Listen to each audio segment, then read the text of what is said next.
طلاق لینے کے بعد کیا مزید مشکلات کا سامنا کرنا پڑے گا کرن کو اپنی زندگی میں؟ ویورز، ڈرامہ سیریل دستک کی آنے والی قسط میں آپ دیکھیں گے کہ طلاق کی باتیں تو ابھی جاری ہوتی ہے، لیکن اس سے پہلے ہی کرن کو مینٹلی ٹارچر کیا جاتا ہے اپنے ہی گھر سے۔ اپنے گھر والے ہی ٹپیکل سوچ لیے کرن کو بار بار اس بات کے تان و ملامت کرتے رہیں گے کہ یہ ایک بہت بڑا جرم اور بہت بڑا داغ ہے، خاص طور پر ایک لڑکی کے لیے۔ لیکن یہاں پر کرن سب کو سمجھا کر تھک چکی ہے، نہ ہی اب وہ کسی کو صفائی دینے کی پابند ہے، کیونکہ اس سے ایسا لگتا ہے کہ اگر میں اپنے حق کے لیے اب آواز اٹھاتی ہوں تو انہیں میں ہی مجرم لگوں گی، کیونکہ یہ سب مجھے ہی قصوروار سمجھتے ہیں۔ تو دوسری طرف فریال سیف کے ساتھ بہت خوش ہے، لیکن وہ اب سیف کو اس کی والدہ سے دور کرنے کے لیے ہر ممکن کوشش کرے گی۔ اب اس کی والدہ کی عقل کو ٹھکانے لگانے کے لیے صرف فریال ہی ہے جو صرف اور صرف سبق سکھا سکتی ہے۔ اب یہاں پر آتی ہے، کہنے لگتی ہے کہ آنٹی آپ نے میری خوشیوں کو برباد کیا تھا نا، اب دیکھیں کہ میں آپ کے ساتھ کیا کرتی ہوں۔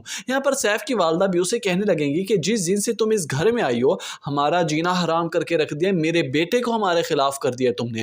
یہاں پر فریال کہنے لگے گی ابھی تو میں نے کچھ کیا ہی نہیں آنٹی، پتہ نہیں آپ کو کیسے گما ہوا، اب دیکھیں آخر میں کرتی کیا ہوں۔ اسی دوران ہی سیف آ جاتا ہے اور کہنے لگتی ہے فریال سیف سے کہ چلے میں نے امی سے پوچھ لیا ہے، اجازت ہمیں مل گئی ہے، ہم چلتے ہیں باہر۔ اب یوں فریال تو سیف کے ہاتھ میں ہاتھ ڈالے اسے لے کر چلی جاتی ہے، لیکن یہاں پر سیف کی والدہ منہ ہی دیکھتی رہتی ہیں، کیونکہ ان کا بیٹا انہیں کسی خاتے میں نہیں لاتا۔ اب تو وہ خود ہی کنارہ کشی کرنے لگی ہے، اب پچھتاوے کے سوا اور کچھ نہیں ہے، لیکن اب کوئی حل بھی تو نہیں ہے۔ اب پھپھو کی کمی تھی، جیسے ہی وہ گھر آتی ہیں تو وہ بھی کرن کو ہی شروع ہو جاتی ہیں کہ بیٹا بہت بڑا داغ ہے، بہت بڑا جرم اور ظلم ہے ایک زندگی کے ساتھ، تم کیوں اپنے ساتھ اتنا بڑا ظلم کرنے جا رہی ہو۔ یہاں پر کرن اب چیخ اٹھے گی، کہنے لگے گی کہ پھپھو اگر یہ اتنا بڑا داغ، جرم یا پھر ظلم ہے تو اس کا مجرم صرف اور صرف سیف ہے، میں نہیں ہوں، نہ ہی میرا کوئی قصور ہے۔ ویورز، اب دیکھنا یہ ہے کہ کیا آنے والی ایک ساتھ میں کیا کرن اپنے لیے قدم اٹھانے جا رہی ہے۔